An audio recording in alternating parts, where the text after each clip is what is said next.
اللہم صلی علی محمد وعلی آل محمد۔ نظر لگنے کے ڈر سے یہ کہنا کہ میرے پاس کچھ نہیں ہے گناہ ہے، جی جھوٹ ہے اور کیا ہے؟ مطلب یہ آپ نے کوئی ٹی وی پہ آ کے اناؤنسمنٹ کرنی ہے؟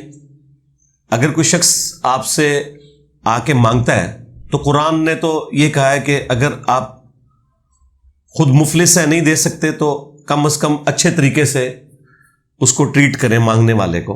نبی علیہ السلام کو بھی حکم دیا گیا کہ آپ نے سائل کو چھڑکنا نہیں ہے۔ ایون اگر کوئی پروفیشنل بیگر بھی ہے نا، آپ نے اسے ڈانٹنا نہیں ہے، ڈانٹنے کی آپ کو اجازت نہیں ہے۔ یہ ضرور آپ کہہ سکتے ہیں کہ بھائی اللہ تعالیٰ آپ کی مصیبت آسان کرے، ٹھیک ہے، اتنی آپ دعا اسے ضرور دیں، لیکن ڈانٹنے کا حق آپ کو کس نے دیا ہے؟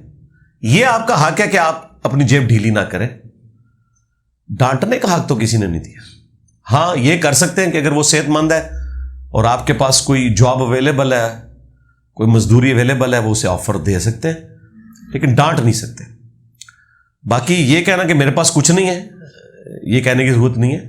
نظر سے بچنے کے لیے آپ کو آپ کے نبی صلی اللہ علیہ وآلہ وسلم نے وظائف بتا دی ہیں، صبح شام 3 دفعہ آخری 3 صورتیں، اس سے بہتر کوئی وظیفہ نہیں ہے۔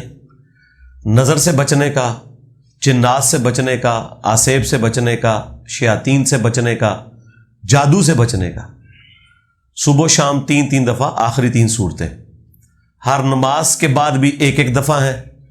ابو داؤد ترمذی کے اندر موجود ہے، اور بخاری مسلم میں آیا کہ رات کو سونے سے پہلے 3 دفعہ پڑھ کے اپنے جسم پہ پھونکنا، اور مسلم شریف میں تو یہاں تک آیا نبی علیہ السلام کہ گھر والوں میں جب کوئی بیمار ہو جاتا تو آخری 3 صورتیں پڑھ کے دم کیا کرتے تھے، اور یہ بہترین ہے نظر بد سے بچنے کے لیے۔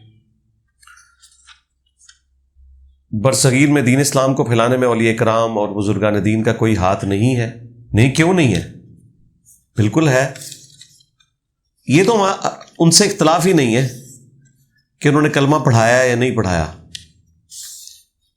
یہ تو اللہ تعالیٰ کی سنت ہے کہ فاسق سے بھی دین کا کام لے لیتا ہے۔ کسی کو کلمہ پڑھانا اس بات کا بالکل ثبوت نہیں ہے کہ یہ اس کی بزرگی کی علامت ہے۔ اب یہ ایبسولوٹ میں جملہ بولوں تو جن لوگوں کی عقیدت بزرگوں سے وابستہ ہے وہ تو کہیں گے یار دیکھو یہ کتنی بڑی عجیب بات کر رہا ہے۔ تو ابھی ان کو میں ٹیسٹر لگا کے چیک کر لیتا ہوں۔ ڈاکٹر ذاکر نائک نے سینکڑوں ہندوؤں کو کیمرے میں کلمہ پڑھایا ہے، تو کیا کوئی بریلوی ماننے کے لیے تیار ہے کہ ڈاکٹر ذاکر نائک بھی سلطان الہند ہے؟ آیا نا داڑھ تھلے، وہاں کیا کہیں گے؟ نہیں، وہ بخاری مسلم میں حدیث ہے کہ اللہ تعالیٰ فاسق سے بھی دین کا کام لے لیتا ہے۔ جی جی جی جی جی بالکل بالکل صحیح کہہ رہے ہیں۔ یعنی جو کرائٹیریا آپ نے اپنے لیے سیٹ کیا ہوا ہے، جب دوسرا کوئی شخص آتا ہے تو آپ اپنا وہ معیار ہی بدل لیتے ہیں۔ تو دلیل قرآن و سنت ہے۔ اس سے بھی بڑھ کر جرمنی میں کتنے جرمن ہیں جنہیں قادیانیوں نے کلمہ پڑھایا، اور سو کالڈ جو وہ اسلام سمجھتے ہیں اس اسلام میں انہوں نے داخل کیا ہے، تو یہ لوگ مان لیں گے؟ نہیں۔ تو یہاں پہ حنفی صوفی بزرگوں نے حنفیت پھیلائی اسلام کے اندر ایک فرقے کے طور پر، بالکل اس میں کون سے شک والی بات ہے؟ اور اگر اس کی کوئی علمی گراؤنڈز تھیں تو آج تو ماشاء اللہ تعالی لاکھوں علماء ان کے پاس موجود ہیں، لاکھوں مدارس ان کے پاس موجود ہیں، آئے میدان عمل میں ایک پلیٹ فارم کا یہ مقابلہ نہیں کر پا رہے۔ ہم بتاتے ہیں قرآن میں لکھا ہوا ہے، یہ بتاتے ہیں جی فتاوی عالمگیری شریف میں ہے، ہم بتاتے ہیں بخاری میں آیا ہے، یہ کہتے ہیں رد المختار میں لکھا ہے، ہم کہتے ہیں مسلم میں ہے، یہ کہتے ہیں در مختار شریف میں ہے، اور پھر کلیم اپنے آپ کو اہل سنت کر رہے ہیں۔ وہ کون سے اہل سنت یار؟ اگر قرآن بخاری مسلم میں تمہارا دین موجود نہیں ہے، ویسے اللہ کا شکر ہے کہ یہ دعوت اگر 8 سے 1000 سال پہلے اس طریقے سے لانچ ہوتی نا، اور اس وقت بھی یوٹیوب ہوتی، تو آج بخاری مسلم سنیوں کی کتابیں نہ ہوتی، یہ لوگ اعلان برات کر چکے ہوتے۔ اب یہ اعلان برات بھی نہیں کر سکتے، نگل بھی نہیں سکتے, تھوک بھی نہیں سکتے. اچھا یہ محاورتاً باتیں ہوتی ہیں. اگلے دن ایک بیوقوف آدمی نے نیچے کامنٹس کیے, دیکھو جی حدیث کو کہہ رہا ہے نہ نگل سکتے ہیں نہ تھوک سکتے ہیں. یہ لوگوں کی ذہن کی پستی کا لیول دیکھیں. یہ جب محاورتاً کوئی بات ہوتی ہے وہ اسی طریقے سے ہوتی ہے. جس طرح ہم کہتے ہیں فلاں فلاں کا یار غار ہے, کیا اس سے مراد کو یہ لیتا ہے کہ یہ فلاں شخص کو رسول اللہ مان رہا ہے اور فلاں کو ابو بکر مان رہا ہے؟ نہیں, بلکہ ایک کلوزنس کے لیے بتایا جاتا ہے کہ جس طرح نبی صلی اللہ علیہ وآلہ وسلم کے لیے سیدنا ابو بکر ایک قریبی ساتھی تھے, اس طرح اس شخص کے لیے فلاں شخص ایک قریبی ساتھی ہے. اس بات کی تھیم کے اوپر توجہ دی جاتی ہے, اس سے اس طرح کا رزلٹ نہیں نکالا جاتا. تو اللہ کا شکر ہے اب لوگوں کو سمجھ آ رہی ہے. تو یہ جو آپ نے لکھا نا کہ بزرگان دین کا کوئی ہاتھ ہے کہ نہیں, ہاتھ کیا ہے جی, پورا ہاتھ ہے یار. یہ ایک ہی بندہ گھر سے ساری پرچیاں لکھ کے لے آیا, قومی ترانہ اور اپنے والدین یا اساتذہ کے ادب کے لیے کھڑا ہونا جی جائز ہے. یہ جو لوگ ناجائز کہہ رہے ہیں وہ ان لوگوں کے اپنے ایک جذباتی دنیا ہے, ان کو مبارک ہو.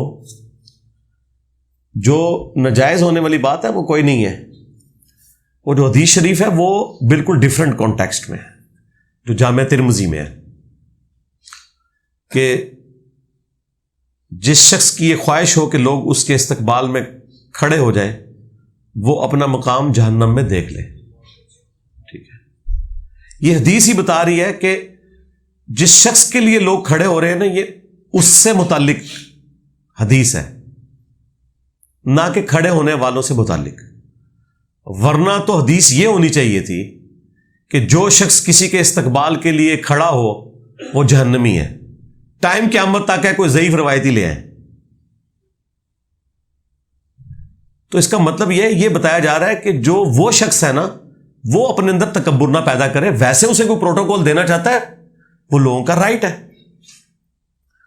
جامع ترمذی میں ایک اور حدیث ہے, انس بن مالک کہتے ہیں کہ ایک شخص ہم میں آتا تھا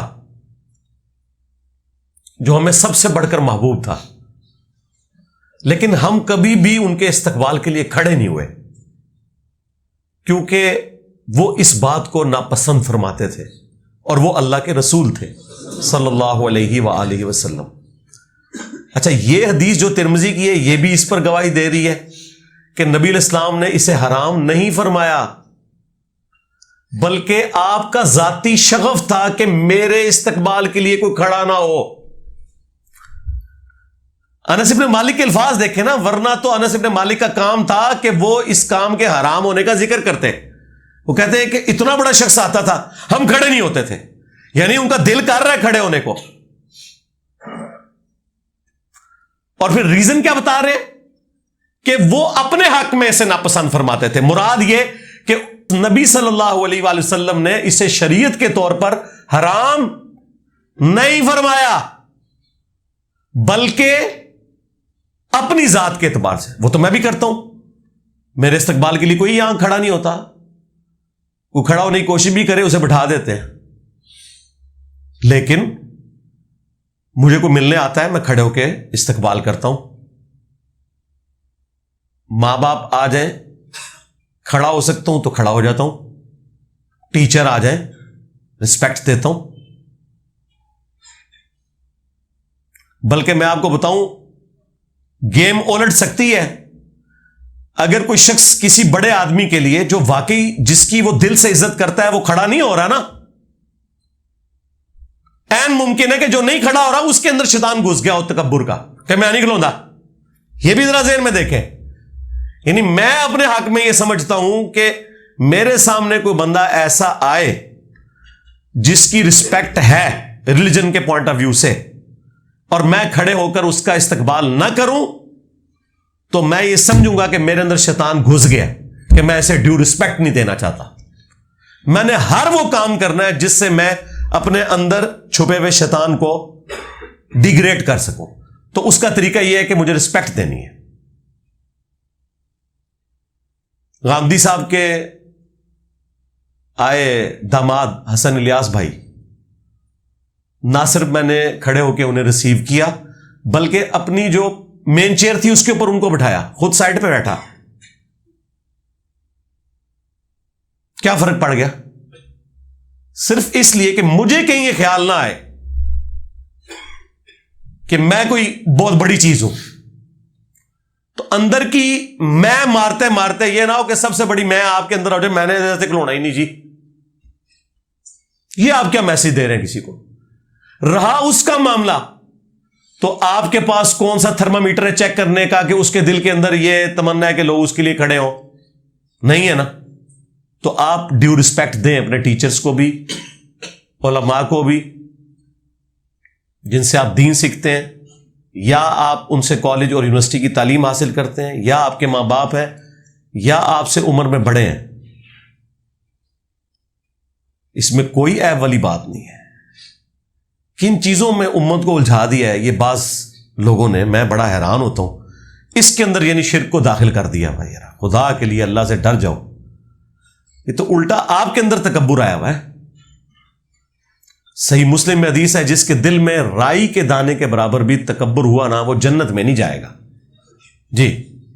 تو صحابہ نے عرض کیا اللہ کے رسول، بعض اوقات ہماری خواہش ہوتی ہے کہ ہمارے کپڑے اچھے ہوں، جوتیاں اچھی ہوں، گیٹ اپ اچھا ہو، کیا یہ بھی تکبر ہے؟ تو آپ نے فرمایا یہ تکبر نہیں ہے. اللہ بھی خوبصورت ہے اور خوبصورتی کو پسند فرماتا ہے. تکبر یہ ہے کہ تم حق بات سے اناد کرو، یعنی دل نے گواہی دے دی نا یہ بات ٹھیک ہے، پھر بھی تم نہ مانو. واقعی اس سے بڑا تو تکبر ہو ہی نہیں سکتا نا، کہ قرآن و سنت کی کوئی بات آ جائے اور بندہ کہ میں نے نہیں ماننی. اور اللہ کے فضل سے، بلکہ کہنا چاہیے اللہ کے غضب سے، دیندار طبقے میں یہ بات پائی جاتی ہے کہ آپ اسے بخاری مسلم سے نماز کا طریقہ بھی بتا دیں، کیسا تکبر اس کے اندر جھلکتا ہے. اس نے نہیں رفع الیدین پھر بھی شروع کرنا، تیرے ہوتے جنم لیا ہوتا، رفع الیدین پھر بھی نہیں سی تو کرنا. اسے دکھا دیں ایاک نعبد و ایاک نستعین، اس نے پھر بھی بابوں کو ہی پکارنا ہے. یہ تکبر. تو فرمایا تکبر یہ ہے کہ تم حق بات سے اناد کرو اور دوسروں کو حقیر جانو.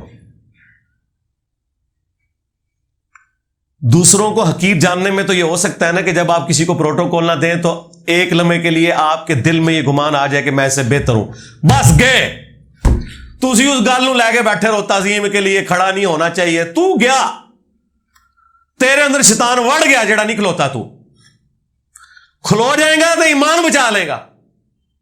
اور وہ تو مسئلہ ہی تیرا جعلی ہے نا کہ تعظیم کے لیے کھڑا نہیں ہوا جا سکتا.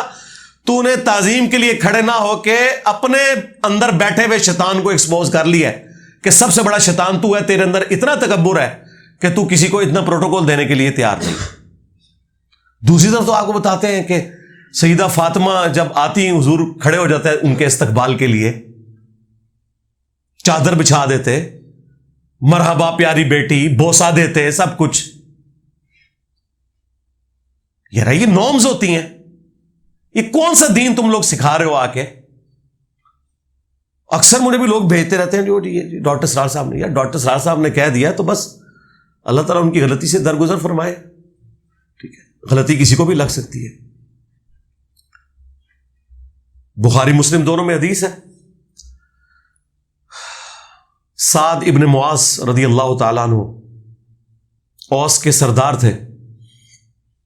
یہ دو ڈومیننٹ بندے ہیں سعد نام کے، انصار مدینہ میں سے، سعد ابن معاذ اور سعد ابن عبادہ. سعد ابن معاذ اوس کے سردار اور سعد ابن عبادہ خزرج کے سردار. ان دونوں کی وجہ سے ہی اسلام پھر پھیلا ہے. تو سعد ابن معاذ کو غزوہ خندق کے موقع پر ایک تیر لگا ان کے گھٹنے میں، زخم لگ گیا ان کو. پھر انہوں نے دعا بھی کی تھی کہ اے اللہ اگر مشرکین عرب سے کوئی جنگ اب باقی نہیں ہے نا نبی علیہ السلام کی، اور عرب کی سرزمین میں آپ کا غلبہ ہو چکا، تو اسی زخم سے مجھے شہادت کی موت دے دینا. اور وہ ان کا زخم پھر دوبارہ سے کھل گیا اور وہ شہید ہو گئے اس میں. کیونکہ خندق کے موقع پر ہی بخاری میں آتا ہے حضور نے یہ کہہ دیا تھا کہ یہ آخری دفعہ مشرکین عرب آئے ہیں آپ یہاں، اب تم ان پہ چڑھائی کرو گے. اور وہی ہوا کہ دیکھیں نا، اس سے پہلے وہ بدر میں آئے، احد میں آئے، خندق میں آئے، لیکن اس کے بعد نبی الاسلام ہی گئے. پہلی دفعہ تو صلح حدیبیہ ہو گئی اور اس کے بعد پھر فتح مکہ ہوئی. تو اب جب ان کے گھٹنے پہ تیر لگا ہوا تھا، بنو قریظہ کا فیصلہ کر کے وہ جب واپس آئے، وہ اپنے گدھے پہ سوار تھے، تو نبی الاسلام نے ان کے قبیلے کے لوگوں سے فرمایا قوموا الی سیدکم، اپنے سردار کی طرف کھڑے ہو جاؤ. تو وہ کہتے ہیں کہ جی اس سے مراد کو استقبال کے لیے کھڑا ہونا نہیں تھا، وہ اس لیے تھا کہ تاکہ انہیں زخمی حالت میں گدھے سے نیچے اتارا جاتا. ورنہ نبی الاسلام کہتے قوموا لسیدکم، اپنے سردار کے لیے کھڑے ہو جاؤ. یہ تو تھا اپنے سردار کی طرف کھڑے ہو جاؤ. یرا نبی الاسلام کیٹاگوریکل سٹیٹمنٹ دے رہے ہیں. اگر ان کو اتارنا ہوتا تو حضور 2 بندوں کی ڈیوٹی لگاتے، پورے قبیلے کو کہتے. ایک بندے کو گدھے سے اتارنے کے لیے پورے قبیلے کو کہا جا رہا ہے کہ اپنے سردار کی طرف کھڑے ہو جاؤ. ایک پروٹوکول کے لیے اتارنا بھی مقصود تھا، لیکن ایک پروٹوکول دینا بھی رہا. خود نبی علیہ السلام، میں نے آپ کو پہلے بتایا، آپ کی اپنی ذاتی پسند ناپسند اپنی جگہ، لیکن نبی علیہ السلام نے کبھی اس طرح کے معاملات امت کے اوپر امپوز نہیں کیے جو آپ کی ذاتی شخصیت سے متعلق ہوتے تھے. یہ 2 الگ چیزیں ہیں. تو یہ حدیث واضح ثبوت ہے. پھر قرآن میں بھی آیا کہ اپنے کندھے عاجزی کے ساتھ جھکا کے رکھو اپنے ماں باپ کے سامنے، یعنی اکڑ کے نہیں رہنا. حد رکوع اگر نہ جھکا جائے تو آپ اپنا سر بھی یوں جھکا سکتے ہیں، ٹو باؤ ڈاؤن کسی کے سامنے رسپیکٹ کے طور پر. ایک آپ کے والد یا والدہ آئی ہیں، انہوں نے آپ کے سر پہ ہاتھ پھیرنا ہے، تو آپ یوں ایسے ہو سکتے ہیں، جھک سکتے ہیں ان کے سامنے. اس میں کیا مسئلہ ہے؟ ہاتھ بھی چوم سکتے ہیں، لیکن اس میں آپ نے حد رکوع پھر بھی نہیں جھکنا. ہاتھ آپ اٹھائیں اور چومیں، اتنا جھک لیں کہ آپ کے ہاتھ گھٹنوں تک نہ جائے، یعنی حد رکوع نہ ہو. میں نے غامدی صاحب کے ہاتھ چومے تھے، وہ لوگوں نے بڑی نیچے، علماء نے بھی اعتراض کرنے شروع کر دیے، دیکھو جی ہمارے علماء کی تو رسپیکٹ نہیں کرتا اور ادھر دیکھو یہ کر رہا ہے. یہ رہا آپ کے بھی علماء کے اس وقت بھی چومتے رہے، اب بھی چومتے ہیں اللہ کے فضل سے. اگر چومنے سے آپ لوگ خوش ہوتے ہیں نا، میرے وہ استاد جنہوں نے مجھے بچپن میں قرآن پڑھایا ہوا نا، ابھی بھی کٹر بریلوی مجھ سے نفرت کرتے ہیں، وہ ابھی بھی آتے ہیں، میں ان کے ہاتھ چومتا ہوں اسی طریقے سے. مجھے کیا فرق پڑتا ہے یار، رسپیکٹ اپنی جگہ آپ نے دینی ہے، ٹھیک ہے. جس سے آپ نے کچھ بھی علم حاصل کیا آپ نے اسے ڈیو رسپیکٹ دینی ہے. صحابہ کرام نبی الاسلام کے مبارک ہاتھوں کو چومتے تھے، بلکہ وہ ترمذی میں اور ابو داؤد میں تو حدیث ہے، وہ چند یہودی آئے تھے، انہوں نے تو نبی الاسلام کے پاؤں مبارک بھی چومے تھے. لیکن یہ پاؤں والا پروٹوکول صرف نبی الاسلام کا ہے. ہاں یہ ذہن میں رکھیے گا، ہم پاؤں چومنے کے کسی کے حق میں بھی قائل نہیں ہے سوائے رسول اللہ صلی اللہ علیہ وآلہ وسلم کے. البتہ ہاتھ چومنا وہ آپ کسی بھی رسپیکٹیبل پرسنالٹی کے ہاتھ چومیں بغیر رکوع تک جھکے ہوئے، ہاتھوں کو بلند کریں اور چومیں. اس کے ثبوت میں وہ حدیث موجود ہے الادب المفرد کے اندر. امام بخاری نے الگ سے آداب کے اوپر ایک کتاب لکھی ہے الادب المفرد. اس میں وہ لے کے آئیں کہ سلمہ ابن اکوع رضی اللہ تعالیٰ عنہ جو درجنوں میل تک پیدل دوڑ سکتے تھے، اور نبی الاسلام نے کہا تھا کہ ہمارے پیادوں میں سلمہ بن اکوع سے بہتر شخص کوئی نہیں ہے. جس طرح وہ آج کل آپ وہ ریڈ انڈینز کو یا افریقنز کو دیکھتے ہیں نا، تھکتے ہی نہیں ہیں. صحابہ کرام میں سلمہ ابن اکوع تھے، یہ اکیلے بھاگ کے گئے تھے اور نبی الاسلام کے اونٹ چھڑوا کے لے آئے تھے. بخاری میں آتا ہے وہ جو چند قبیلے کے لوگوں نے حضور کے وہ اونٹ ہانک کے لے گئے تھے. تو ان کو 2 تابعین ملنے کے لیے آئے. بس گفتگو شروع ہوئی تو سلمہ ابن اکوا نے کہا کہ یہ میرے ہاتھ ہیں جن سے میں نے حضور کے ہاتھوں پر بیعت کی ہوئی ہے. بس یہ بات کرنی تھی نا, وہ تابعین ایک دم کھڑے ہوئے اور انہوں نے ان کے ہاتھوں کو پکڑ کے بوسہ دیا. یہ حدیث الادب المفرد کے اندر موجود ہے. اور اس سے یہ بھی ثابت ہوا کہ سلمہ ابن اکوا نے اپنے دونوں ہاتھوں کا ذکر کیا کہ حضور کے ساتھ انہوں نے اس سے مصافحہ اور بیعت کی. اور دوسرا, تابعین نے حضور کی نسبت کی وجہ سے اس صحابی کے ہاتھوں کو چوما کہ یہ وہ ہاتھ ہیں جنہوں نے ہمارے نبی کے ہاتھوں میں ہاتھ دیا ہوا ہے. ویسے تو امام بخاری صحیح بخاری میں بھی لے کے آئے ہیں کہ ابن مسعود کہتے ہیں کہ نبی الاسلام نے اپنے دونوں مبارک ہاتھوں میں میرا ہاتھ لے کے مجھے تشہد تعلیم فرمایا تھا, التحیات للہ والصلوات والطیبات. اس پہ امام بخاری نے باب باندھا ہے, دو ہاتھ سے مصافحہ کا مشروع ہونا. امام بخاری نے اسے ثابت کیا ہے کہ نبی الاسلام سے یہ اصلاً ثابت ہو گیا کہ آپ نے ایک صحابی کے ہاتھ کو اپنے دونوں ہاتھوں میں لیا. اب یہ جب ہم اہل حدیث کو بتاتے ہیں کہ یار یہ تو بخاری میں لکھا ہوا ہے, اوپر امام بخاری نے اس سے رزلٹ بھی نکالا ہے, ایون اوپر چیپٹر کی ہیڈنگ میں وہ لے کے بھی آئے ہیں اسلاف کے بارے میں کہ وہ دو ہاتھ سے مصافحہ کرتے تھے. اب لیکن چونکہ اب انہوں نے ایک ضد بنائی ہوئی ہے, وہ کہتے ہیں یہ امام بخاری کا اپنا فام ہے, ہم نہیں مانتے.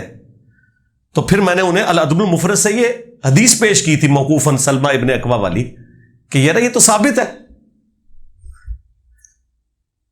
کہتے نہیں جی وہ ابن مسعود کا تو ایک ہاتھ تھا اور حضور کے دو ہاتھ تھے. شرم کرو یار, تم امیجن کر سکتے ہو کہ اللہ کے نبی کسی کا ہاتھ پکڑیں اپنے دونوں ہاتھوں سے اور وہ اتنا متکبر ہو کہ اس نے دوسرا ہاتھ سائڈ پہ رکھا ہوا ہو؟ یہ ہو ہی نہیں سکتا. میرا ہاتھ کوئی دو ہاتھوں سے پکڑ لینا. اب یہ تصویر کھنچواتے وقت میں ایک ہاتھ کندھے پہ رکھتا ہوں دائیں ہاتھ سے, میں تو کوئی اگر وہ دونوں ہاتھ پکڑے تو میں اس سے ایک ہاتھ چھڑواتا ہوں. میں کہتا ہوں نہیں یار میرے چونکہ اب ایک ہاتھ ہے تو یہ ایک پروٹوکول لگتا ہے کہ تم ایک ہاتھ سے ہی کرو, ورنہ تم میرے ہاتھ کو دونوں ہاتھوں سے پکڑو تو یہ میرے اندر تکبر ہے کہ میں دوسرا ہاتھ استعمال نہ کروں, تو میں پھر وہ دوسرا ہاتھ ہٹوا دیتا ہوں. ہاں جب کبھی آمنے سامنے ملاقات ہو میں دو ہاتھ سے ہی سلام لیتا ہوں, آخری درجے تھا. یہ بھی تو تکبر ہے کہ ایک بندہ آپ سے دو ہاتھ سے سلام لے رہا ہے اور آپ اس کے آگے ایک ہاتھ کر رہے ہیں. یعنی آپ کو تکبر نظر آتا؟ اصل چیز یہ ہے کہ تکبر کس چیز میں ہے. اگر کسی چیز میں اصلاً تکبر ہے نا, اس سے آپ نے بچنا ہے. ہو سکتا ہے آپ تعظیم میں نہ کھڑے ہو, اس میں آپ کے اندر تکبر گھسا ہو. اگلے کو تو بچا رہے ہیں, خود اپنا بیڑا غرق کر رہے. ٹھیک ہے, آپ اپنی فکر کریں, اگلے کو چھوڑیں, اگلے نے اپنا فیصلہ خود کرنا ہے, وہ آپ نے نہیں کسی کا فیصلہ کرنا. یہ ذہن میں رکھیے گا. میں علماء کو کہتا ہوں زرق برق لباس نہ پہنے, لیکن میں نے اسپیسیفکلی کبھی کسی عالم دین کا نام لے کے یہ نہیں کہا کہ یہ ابو داؤد کی حدیث ہے جس نے دنیا میں شہرت کا لباس پہنا, اللہ تعالیٰ قیامت کے دن اسے ذلت کا لباس پہنائے گا. ہم یہ جنرل تو بات کریں گے, لیکن اسپیسیفکلی کسی کے اوپر فٹ کیسے کر دیں؟ ترغیب ہی دلا سکتے ہیں کہ ترمذی میں حدیث ہے جس نے دنیا میں استطاعت کے باوجود اچھا لباس ترک کر دیا اور سادہ لباس پہنا, اللہ تعالیٰ پبلکلی قیامت کے دن اسے جنتی حلہ پہنائے گا کہ اس نے میری وجہ سے دنیا میں سادگی اختیار کی تھی. تو ہم یہ ترغیب تو دلا سکتے ہیں, لیکن ہم لوگوں کو یہ تو نہیں کہہ سکتے کہ اگر کسی نے مہنگا لباس پہنا تو وہ اتار دے یا وہ تکبر کر رہا ہے. معاذ اللہ, ہم کیوں ایسے کسی کے بارے میں بدگمانی کریں؟ ترغیب دلائیں گے, اس کا اور اللہ کا معاملہ ہے. ہمارا کام صرف قرآن و سنت کی روشنی میں سچ بات, حق بات پہنچانا ہے. مانتا ہے مانے, نہیں مانتا نہ مانے. تو یہ بات شروع ہوئی تھی وہ تعظیم کے لیے کھڑے ہونے, تو دو چار باتیں جو میرے دماغ میں ہی میں نے کر دی تاکہ یہ فتنہ بھی دب جائے. خام خواہ ان چھوٹی چھوٹی چیزوں کو اس حوالے سے مصیبت بنایا ہوا ہے. یہ آپ نے اپلائی کرنا ہے نا, اپنے اوپر کریں, کسی کے اوپر نہ اپلائی کروائیں. یعنی آپ اپنے لیے نہ کسی کو کھڑے ہونے دیں، لیکن کسی کو یہ کیوں کہتے ہیں کہ آپ فلاں فلاں کے لیے نہ کھڑے ہو؟ یہ کون سا دین ہے یار؟ اپنی طرف سے آپ نے اپنی خواہشات کو دین کا نام دیا ہوا ہے، یہ کام چھوڑ دیں. اور جو احادیث آپ پیش کرتے ہیں وہ بالکل ان کا کوئی لینا دینا نہیں ان معاملات کے ساتھ. وہ میں نے ساری احادیث خود ایکسپلین کر دی ہیں اور بارہا کر چکا ہوں، اور الحمدللہ میں اپنے اوپر عامل ہوں کہ میں اپنے استقبال کے لیے کسی کو کھڑا نہیں ہونے دیتا. الحمدللہ. صلو علی محمد وآل محمد. اللہم صلی علی محمد وعلی آل محمد واصحاب محمد وازواج محمد اجمعین الی یوم الدین. میں ایسی مسجد میں نماز پڑھتا ہوں جس میں مسجد کے باہر قبلہ کی طرف پرانی قبریں ہیں، لیکن قبریں اور مسجد کے درمیان بڑی دیوار ہے.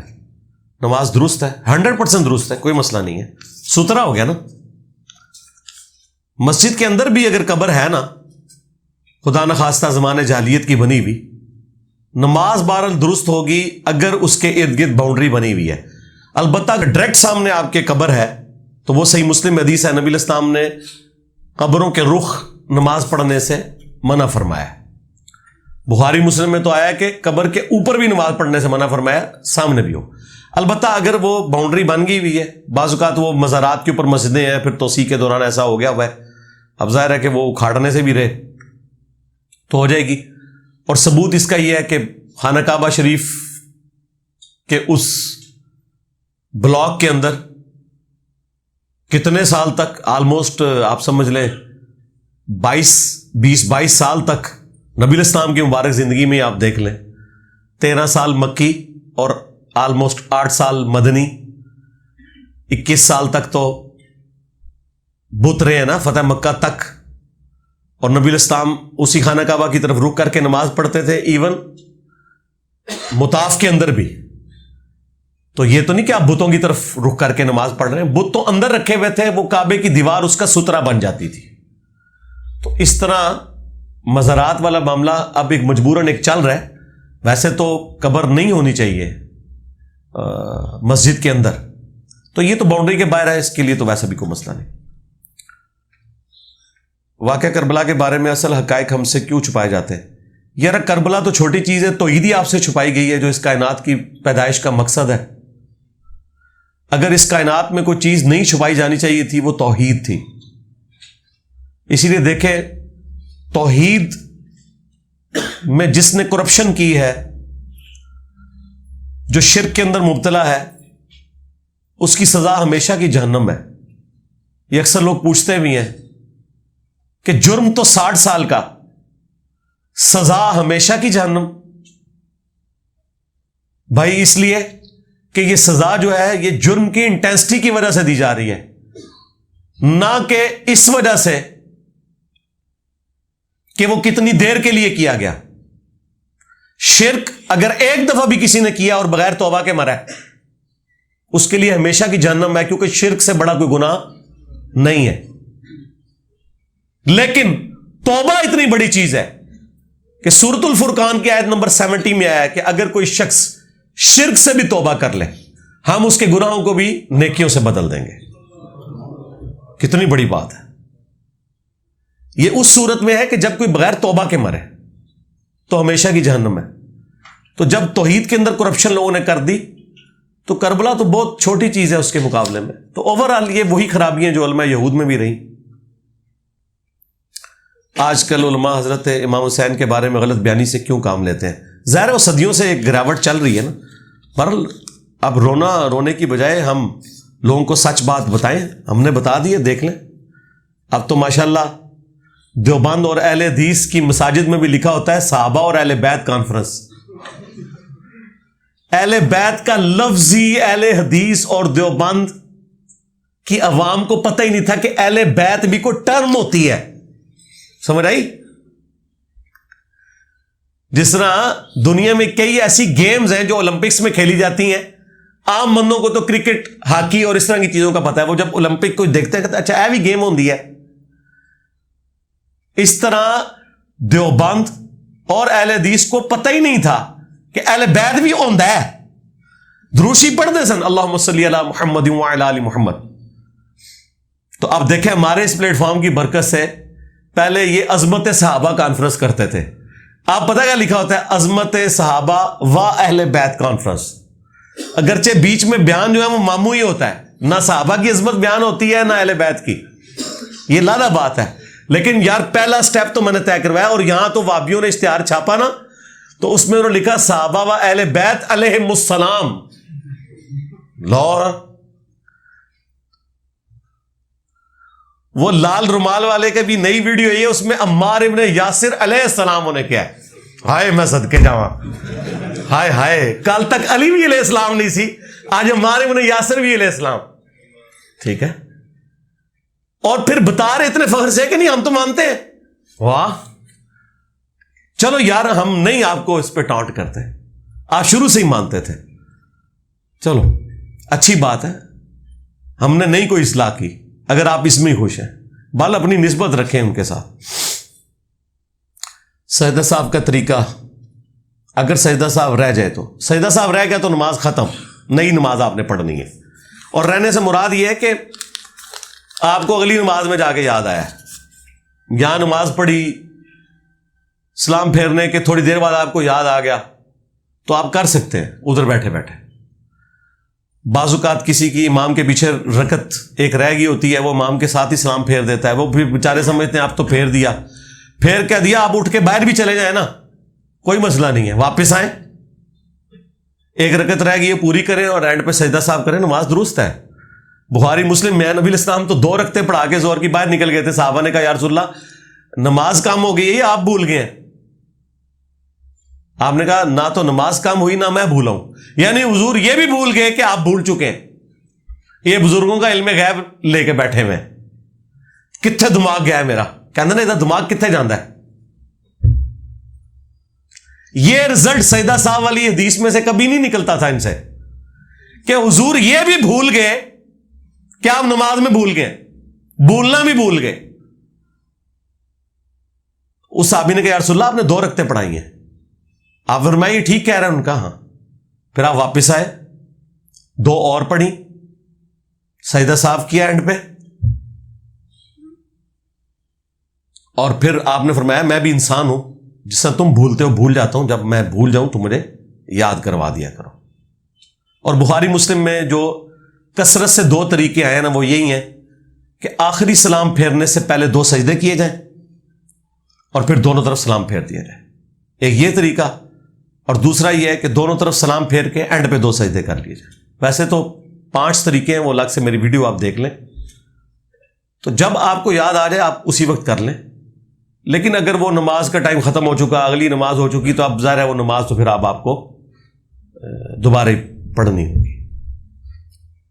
تو اس سے یہ عقائد ہر جگہ ساتھ ساتھ کلیئر ہوتے ہیں. اگلے دن ہم وہ سورۃ النمل پڑھ رہے تھے, میں نے پہلے بھی کئی دفعہ اپنے بھائیوں کو یہ بات بتائی کہ دیکھیں سورۃ النمل میں آتا ہے نا کہ ہدہد آ کے سلیمان علیہ السلام کے دربار میں جب وہ لیٹ پہنچتا ہے تو سلیمان علیہ السلام کہتے ہیں کہ یا تو میں اسے سزا دوں گا یا پھر میرے پاس کوئی ایسی خبر لے کر آئے کہ جو جسٹیفائی کرے کہ یہ کیوں لیٹ پہنچا ہے دربار میں. تو ہدہد کیا کہتا ہے کہ میں ایک ایسی خبر لے کے آئی ہوں یا لے کر آیا ہوں کہ جو اے سلیمان علیہ السلام آپ کے علم میں بھی نہیں ہے, کہ ایک عورت ہے جو حکمرانی کر رہی ہے اور وہ سورج کی پوجا کرتے ہیں, وہ اور اس کے ماننے والے, ملکہ بلقیس کے بارے میں. ہدہد کا یہ عقیدہ تھا کہ نبی کو علم غیب نہیں ہوتا جب تک اللہ تعالیٰ بتا نہ دے. اور دیکھیں کتنا گستاخ ہدہد تھا, اس نے سیدھا آگے کہا کہ سلیمان آپ کو بھی نہیں پتا.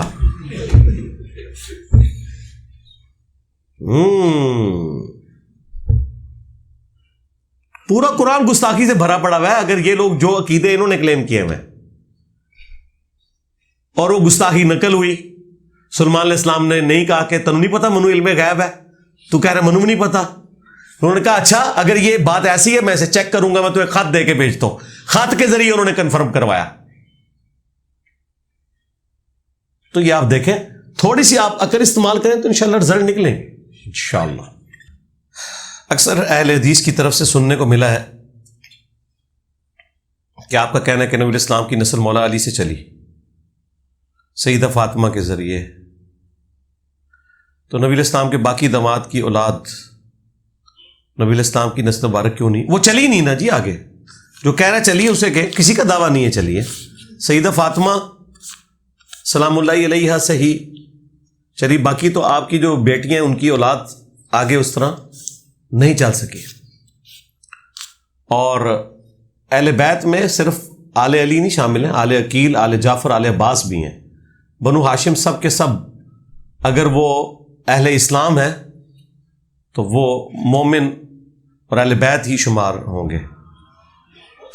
اگر آپ حضرت میر معاویہ رضی اللہ عنہ کے خروج کو ناحق تسلیم کرتے ہیں اور ان کو صحابہ کرام کی شہادت کا ذمہ دار ٹھہراتے ہیں تو مولا علی علیہ السلام کے ساتھ میر معاویہ کے نام کے ساتھ رضی اللہ تعالیٰ عنہ کیوں بولتے ہیں؟ کیا یہ منافقت نہیں ہے؟ منافقت تو تب ہوگی نا کہ جب ہم اپنا سٹانس بدل لیں۔ سٹانس تو اپنی جگہ موجود ہے، رسپیکٹ اپنی جگہ موجود ہے۔ آپ اس کو یوں بھی سمجھیں، اگر میں احمد بریلوی صاحب کا یا شریف تھانوی صاحب کا نام احترام سے لیتا ہوں تو اس کا قطعاً یہ مقصد نہیں ہوگا کہ میں ان کے نظریات کے ساتھ بھی ایگری کرتا ہوں۔ ہیومن ڈگنیٹی میں آپ نے رسپیکٹ تو سب کو دینی ہے، اور جو لوگ صحابیت کی کیٹیگری میں فال کرتے ہیں ان کو رضی اللہ عنہ جو ہم کہتے ہیں وہ نبی الاسلام کی نسبت کی وجہ سے کہہ رہے ہوتے ہیں۔ آپ کوئی ایسی آیت حدیث لیں جس میں نبی الاسلام نے منع فرمایا ہو کہ میرے ساتھیوں میں سے جو کوئی غلط کام کرے تم نے اسے دعا نہیں دینی تو میں چھوڑ دوں گا۔ قرآن میں تو واضح آیا ہے کہ اہل ایمان کی نشانی ہے ربنا اغفر لنا ولاخواننا الذین سبقونا بالایمان، کہ وہ دعا کرتے ہیں اللہ ہمیں بھی بخش دے اور ہم سے پہلے جو ایمان کی حالت میں لوگ دنیا سے گئے انہیں بخش دے۔ تو یہ دعائیہ کلمات کے طور پر ہے، اس کا کوئی برا نہیں منانا چاہیے۔ آپ کو ہم پابند نہیں کرتے، ہم تو کسی بھی صحابی کے حق میں رضی اللہ عنہ علیہ السلام کہنے کو کوئی مشروع نہیں سمجھتے۔ مشروع تو صرف درود شریف پڑھنا ہے۔ تو جامع ترمذی میں حدیث ہے وہ شخص کنجوس ہے جس کے سامنے میرا ذکر ہو مجھ پر درود نہ پڑے، اللہم صلی علی محمد وعلی آل محمد۔ اور جامع ترمذی میں ہی ہے، فضل الصلاۃ علی النبی میں ہے، اور المستدرک للحاکم میں کہ اس کی ناک خاک آلود ہو، وہ برباد ہو جائے کہ جس کے سامنے میرا ذکر ہو اور مجھ پر درود نہ پڑے، اللہم صلی علی محمد وعلی آل محمد۔ ایک مجلس میں ایک دفعہ درود پڑھنا کافی ہے۔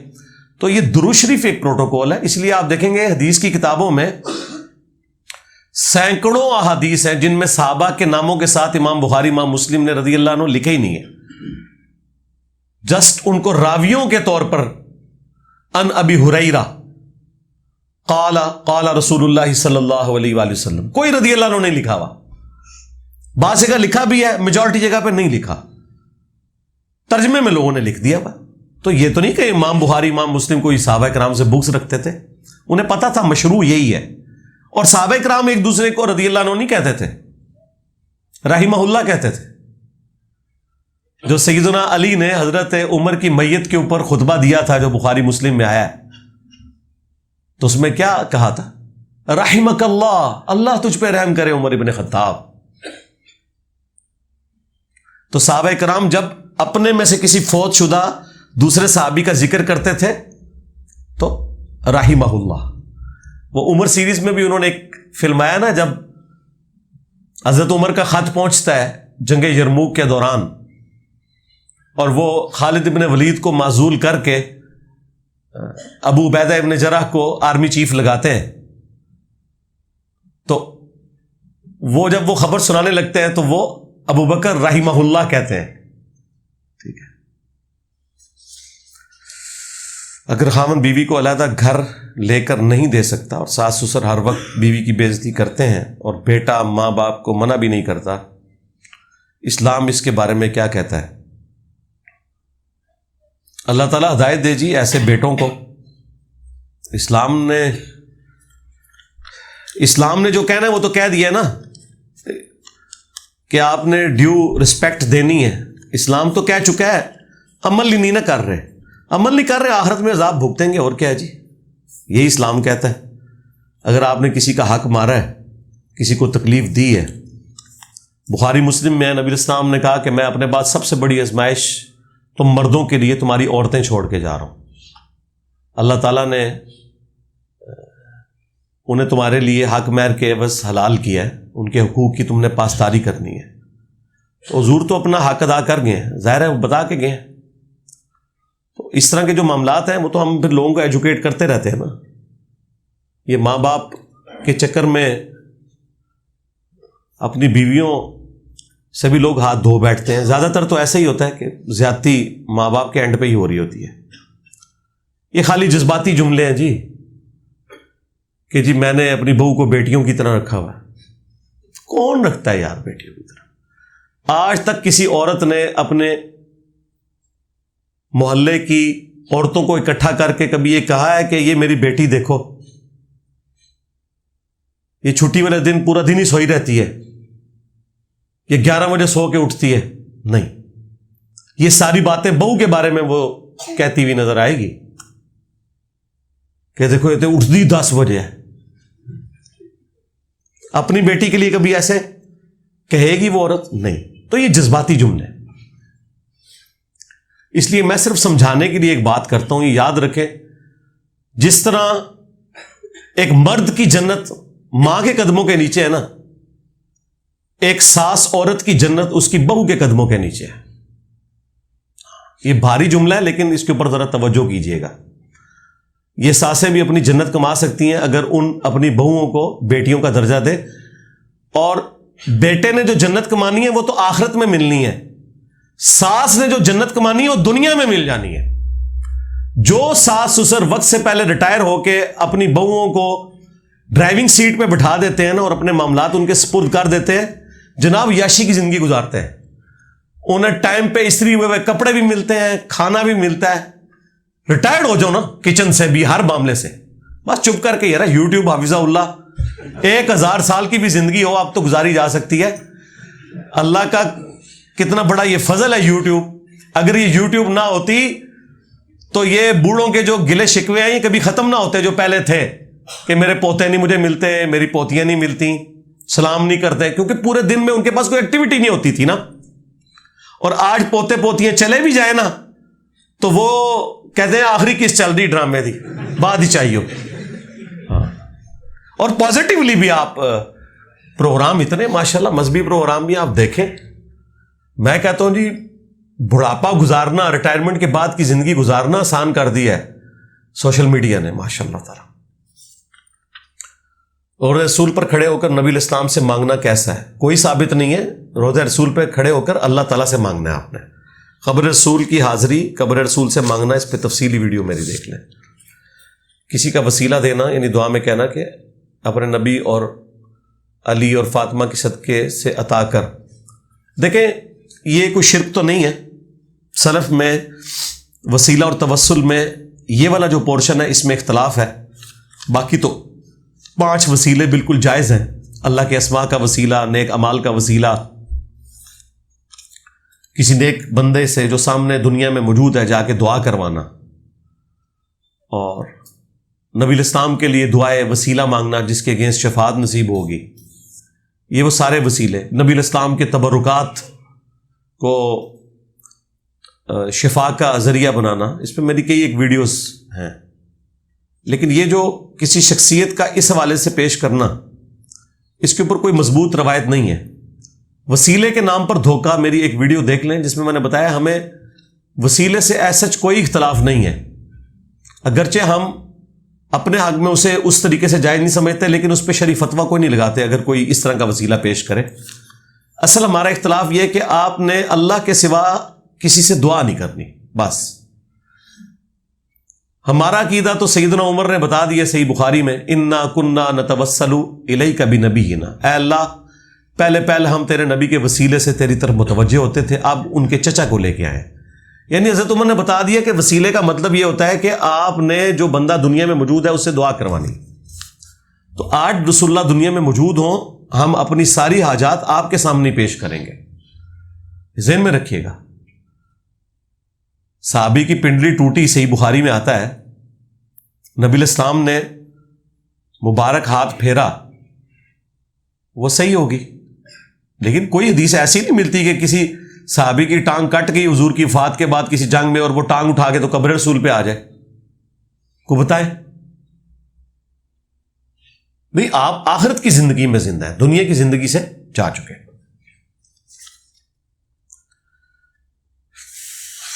مجھے کافی دن سے ایسے لگتا ہے کہ میرے پاس سے کوئی چیز یا کوئی سایہ گزر رہا ہے اور میرے پورے جسم پر کالے داغ بھی ہیں. برائے کرم مجھے اس سے متعلق بتا دیں. آپ میرے بھائی کسی عامل سے جو قرآن و سنت کی روشنی میں علاج کرتا ہو.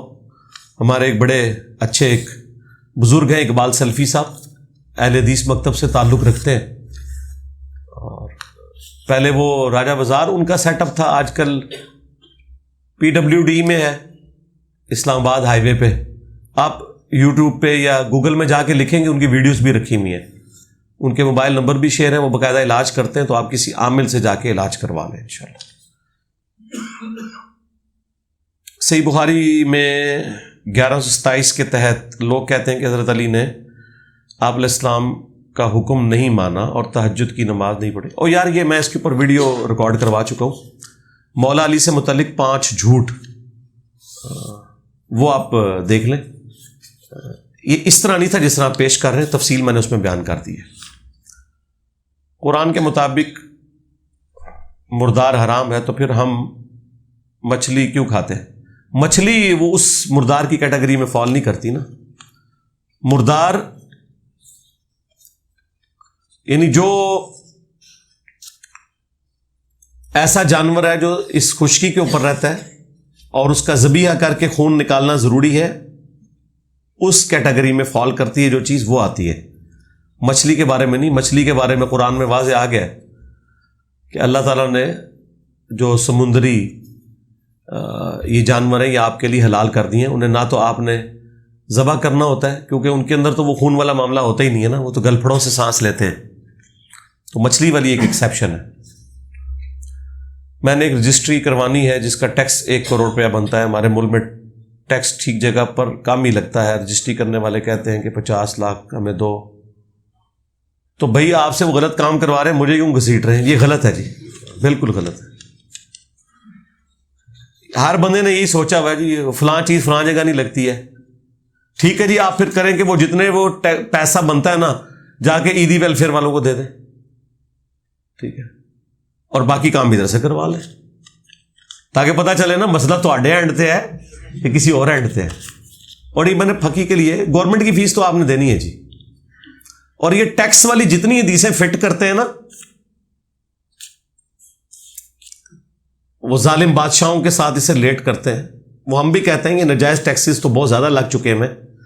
البتہ کچھ ٹیکسز تو ضروری ہیں. اس کی وجہ ہے کہ وہ ہم نے اب زکوٰۃ کا نظام جب تک اسٹیبلش نہیں ہوتا, مال غنیمت کا, بیت المال کا, تو الٹرنیٹو تو ہم نے بھی ریسورسز کیے ہوئے ہیں. یہ امام مسجدوں کو جو ہم تنخواہیں دے رہے ہیں مدرسے چلانے کے لیے, پہلے تو یہ بھی حکومتیں دیتی تھی, تو آج ہم کیوں لوگوں سے کیوں جمع کر کے دے رہے ہیں؟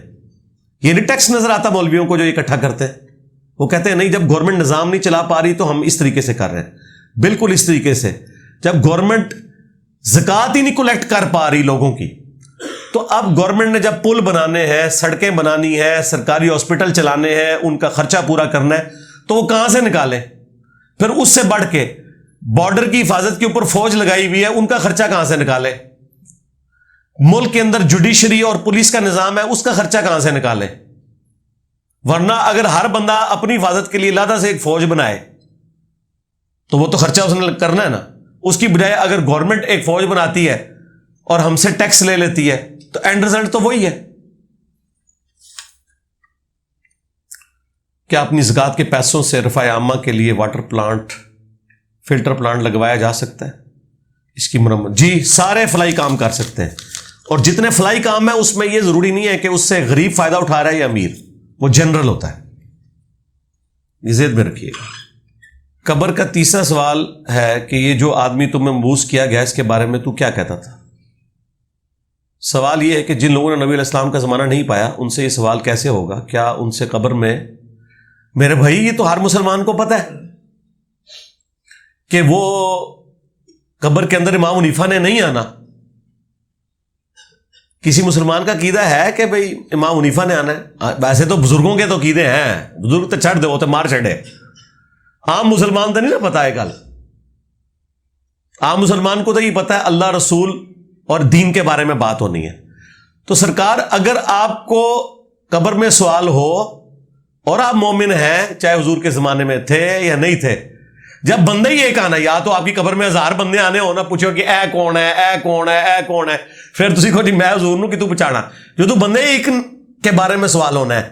ہمارا جو اس میں عقیدہ ہے نا وہ یہ ہے کہ نبی الاسلام نے قبر کے اندر کوئی تشریح نہیں لے کے آنا, نہ یہ لکھا ہوا ہے, یہ ایک سوال کے طور پہ. جب اللہ کے بارے میں سوال پوچھا جا رہا ہے تو کیا اللہ سامنے نہیں, یہ جنرل سوال ہو رہے ہیں. اس لیے ترمذی میں جو الفاظ ہیں وہ ہے من ربو کا, ما دینوں کا, اور من نبیوں کا. ترمذی والا طریق کوئی نہیں بتاتا تیرا رب کون, تیرا دین کیا, تیرا نبی کون. اس میں تو یہ ہے ہی نہیں ما کنت تقول, یہ ہے بخاری میں.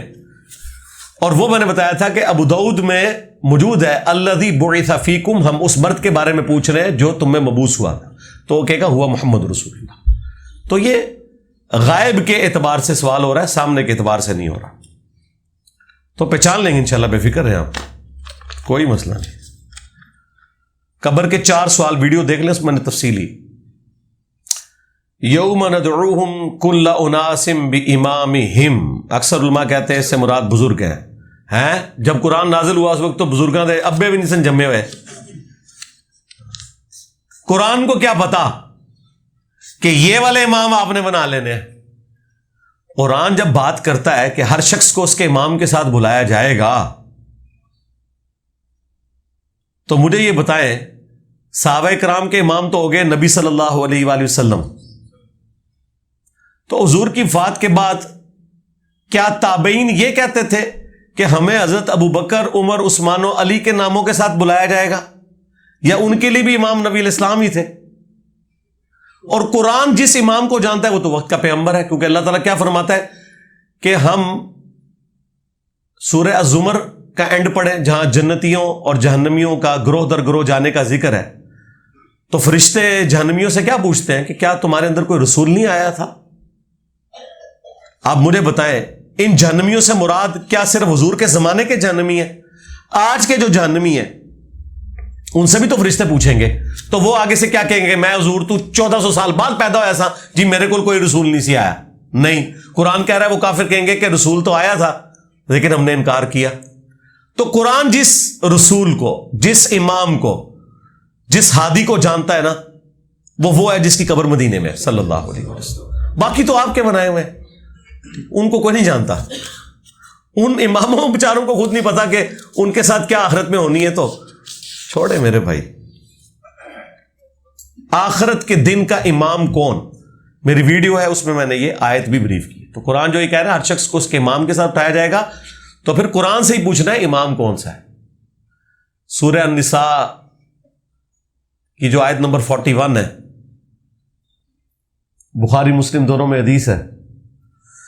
ابن مسعود کہتے ہیں نبی الاسلام ایک دن ممبر پہ چڑھے اور مجھے کہا کہ عبداللہ ہمارے قریب آؤ, ہمیں قرآن سناؤ. کہتے میں اٹھ کے حضور کے پاس جا کے بیٹھ گیا اور کہا یا رسول اللہ, میرے ماں باپ آپ پہ قربان, قرآن تو آپ پہ نازل ہوا, میں آپ کو قرآن سناؤں؟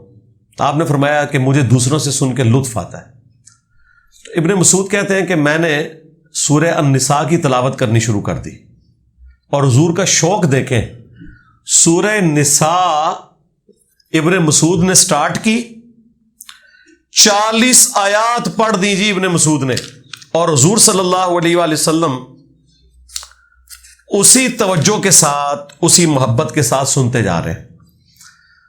کہتے ہیں میں جب 41 نمبر آیت پہ پہنچا, فَكَيْفَ إِذَا جِئْنَا مِن كُلِّ أُمَّةٍ بِشَهِيدٍ, تو وہ کیا منظر ہوگا کہ جب ہم ہر امت میں سے ایک گواہ کو اٹھائیں گے. وَجِئْنَا بِكَ عَلَىٰ هَٰؤُلَاءِ شَهِيدًا, اور ان لوگوں پر اے نبی تمہیں گواہ اٹھائیں گے. تو نبی الاسلام اس تصور سے کہ مجھے اپنی امت کے خلاف گواہی دینی پڑے گی, آپ نے ابن مسعود سے کہا کہ عبداللہ بس کرو بس کرو. کہتے ہیں میں نے جب نگاہ اٹھا کے دیکھا تو حضور کی مبارک آنکھوں سے آنسو روا تھے کہ مجھے اپنی امت کے خلاف گواہی دینی پڑے گی. اب یہاں پہ بھی اللہ تعالیٰ فرما رہا ہے کہ ہم قیامت کے دن ساری امتوں کو اٹھائیں گے اور پھر ہر امت میں سے ایک ایک گواہ کو, ایک ایک امام کو, ایک ایک بڑے کو اٹھائیں گے کہ ہاں بھائی وہ بڑے ان کے نہیں ہیں, وہ پیغمبر ہے. امام پیغمبر ہے, گواہ پیغمبر ہے.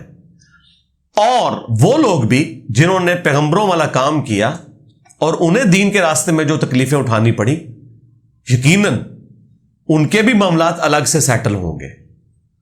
وہ اپنی جگہ ایک معاملہ ہے, لیکن قرآن جس امام کو, جس گواہ کو, جس لیڈر کو ذکر کرتا ہے نا, وہ وقت کا پیغمبر ہوتا ہے. کیا کوے کو بلا وجہ مار سکتے ہیں؟ جب شکار پر جاتے ہیں تو بہت تنگ کرتے ہیں. نہیں, بلا وجہ کیوں مارنا ہے یار, خدا کے لیے اس طرح نہیں. آپ ایون آپ دیکھیں, آپ کسی جانور کی بھی جان لیتے ہیں تو آپ تکبیر پڑھتے ہیں. کیوں پڑھتے ہیں؟ کہ کسی کی جان لینا حرام ہے سوائے اس کے کہ اللہ کے نام پہ جس نے وہ جان دی تھی, اس لیے آپ بسم اللہ اللہ اکبر پڑھتے ہیں. انسان کو بھی نہیں آپ قتل کر سکتے, وہ میدان جنگ میں ہوتا ہے اور وہ بھی آپ اللہ کے لیے قتل کر رہے ہوتے ہیں. اسی لیے اسے جہاد فی سبیل اللہ یا قتال فی سبیل اللہ کہا جاتا ہے, ورنہ آپ کوئی انسان دوسرے انسان کی جان بھی نہیں لے سکتا. علی بھیا, آپ نے اپنی ایک ویڈیو میں کہا تھا کہ جان کی امان پاؤں تو بتاؤں کہ ہاتھ باندھ کر نماز ادا کرنے سے بہتر ہاتھ چھوڑنے. یار یہ اس طرح نہیں تھا, آپ نے کلپ ہی دیکھا ہوا ہے. یہ جس کا سوال ہے نا, وہ اپنے ضمیر سے پوچھے. یہ پوری ویڈیو 40 منٹ کی اس نے دیکھی ہے, یہ صرف یہ حصہ ہے جو کسی نے کاٹ کے اس کو بھیج دیا ہوا ہے. یہ میں نے الزامی طور پہ یہ بات کی تھی کہ جو کرائٹیریا اہل حدیث نے, دیوبند نے سیٹ کیا ہوا ہے نا, اس کے تحت یہ بات بنتی ہے. ہمارے نزدیک تو دونوں طریقے درست ہیں. نماز ہاتھ چھوڑ کر پڑھنا, وہ آپ میری ویڈیو دیکھیں, یہ اس میں سے انہوں نے کاٹا ہے. یہ بڑے لوگوں نے چلایا ہوتا ہے. یہ آج دوسرے دن لائیو سیشن میں بھی سوال آیا ہوتا ہے. میں نے پہلے بھی عرض کیا ہے, پچھلے دنوں بھی ویڈیو میں کہا ہے کہ میرا کلپ صرف وہ ہوگا جو ہمارے آفیشیل چینل پہ اپلوڈ ہوگا. میرے آفیشیل چینل سے ویڈیو ڈاؤن لوڈ کر کے کوئی اپنے چینل پہ چڑھائے, وہ میرا کلپ نہیں ہے. اب یہ سوچ کے بندے کو ایک حیرانگی تو ہوتی ہے کہ یہ کیا ہوا. وہ اس لیے کہ میرے بھائی مجھے کیا پتا کہ اس نے اس میں سے کتنا حصہ کاٹا ہے اور اس نے اس کو کیا رخ دیا ہے. دنیا میں کوئی بندہ دیکھا ہے جس کے 3-3 4-4 سیکنڈ کی کلپ کاٹ کے تو اس کے خلاف بدنامی ہو رہی ہو؟ ہمارے کبھی کسی اسٹوڈنٹ نے, کسی عالم دین کے 2-3 سیکنڈ کے کلپ کاٹ کے تو اس کے خلاف پروپیگنڈا کبھی کیا؟ پوری ان کی بابوں کی سٹوریاں وہ میمز کے اندر داخل کر کے بتاتے ہیں کہ یہاں سے شروع ہوئی تھی, یہاں ختم ہوئی تھی. میں نے تو کوئی جملہ بولا ہوگا, اس کے آگے پیچھے ہوں گے. قرآن اپنی آیت کو آن نہیں کرے گا اگر وہ ٹکڑے کی شکل میں ہوگی. قرآن میں تو لکھا ہے نماز کے قریب مت جاؤ, لیکن قرآن کہے گا میری آیت یہ نہیں ہے. آپ کہیں نہیں میں نے خود پڑھی ہے, وہ کہے گا بے شک لکھی ہوئی ہے میرے اندر, یہ کہ میری آیت نہیں, کیونکہ میں نے اس لیے تو یہ فرمایا نہیں تھا. میں نے تو کہا تھا لا تقربوا الصلاۃ وانتم سکارا. جب تک پوری آیت نہیں کرو گے وہ میری آیت نہیں ہوگی, چاہے وہ میری آیت کا ٹکڑا بھی ہو. ہاں, کہ نماز کے قریب مت جاؤ جب تم نشے کی حالت میں ہو. تو میرا کلپ بھی وہ ہوگا جو پورا میرا کلپ ہوگا, یہ بیچ میں سے نہیں. مجھے شروع سے لوگ سمجھاتے تھے, ابھی بھی سمجھاتے ہیں, میرا شروع سے یہ سٹانس تھا. مجھے خوب پتا ہوتا ہے کہ میں نے اپنی ویڈیو میں کون سا ایسا جملہ بولا ہے کہ جو اگلے بندے کو لڑ جائے گا جا کے, یا اس جملے کو مس یوز کیا جا سکتا ہے, یا یہ جملہ ایسا ہے کہ شرعی طور پہ تو اس پہ کوئی گرفت نہیں ہے, لیکن مولویوں کے ہاتھ میں یہ ہتھیار آ جائے گا میرے خلاف. میں نے کبھی نہیں اسے کاٹا جان بوجھ کے, کیونکہ یہ جتنی چینج ہے نا وہ آئی انہی جملوں کی وجہ سے. سادہ باتیں تو سارے لوگ کر رہے تھے, ہم نے آگے کیا کیا ہے. وہ بڑی اچھی اس دن انہوں نے ایک مثال دی, جنید سلیم صاحب کا وہ کل رات کو ویلاگ اپلوڈ ہوا, وہ تو کہہ رہے تھے کہ باقی لوگوں نے تو آگے پانی میں پتھر پھینکا نا تو ارتاش ہوئی نا, انجینئر صاحب تو پہاڑ لے آگے سٹ دیتا ہے. واقعی پتھر سے تو ارتاش پیدا ہوتی ہے نا, میں نے پہاڑ پھینکا ہے, ارتاش نہیں پیدا ہوئی, پانی خشک ہو گیا ہوتے تھا. ہاں, اسلامی ریاست میں اگر غیر شرعی کام ہو رہے ہوں تو پھر رعایا کی کیا ذمہ داری ہے؟ اسلامی ریاست تو کوئی بھی نہیں ہے اس وقت دنیا میں, مسلمان ریاستیں ہیں. رعایا کی ذمہ داری کیا ہے؟ خاموشی اختیار کرے؟ نہیں, بالکل نہیں, خاموشی کو اختیار کرے گی. وہ اپنی زبان کے ذریعے جہاد کریں گے جس طرح ہم کر رہے ہیں. آرمڈ کنفلکٹ نہیں کر سکتے جب تک کہ حالات و واقعات فیوریبل نہ ہو. حضرت حسین ابن علی نے اس لیے اس وقت کیا کہ وہ ایک مبارک دور تھا, آپ کو یہ امید تھی کہ ہزاروں عاشقان رسول ایسے موجود ہیں جو میرا ساتھ دیں گے, لیکن پریکٹیکلی نہیں ہوا. تو آج تو ویسے ہی بھول جائیں. حضرت ابو ہریرہ سے متعلق روشنی ڈالیں جن میں حضرت عمر نے انہیں کوڑے مارنے کا حکم دیا تھا. اور نہیں یار, کوڑے چھوڑے مارنے والی کوئی بات نہیں ہے. وہ صرف جب انہوں نے بحرین کا گورنر بنا کے بھیجا تھا تو واپسی پہ ان سے وہ بھیڑ بکریاں ان کی لے لی تھی.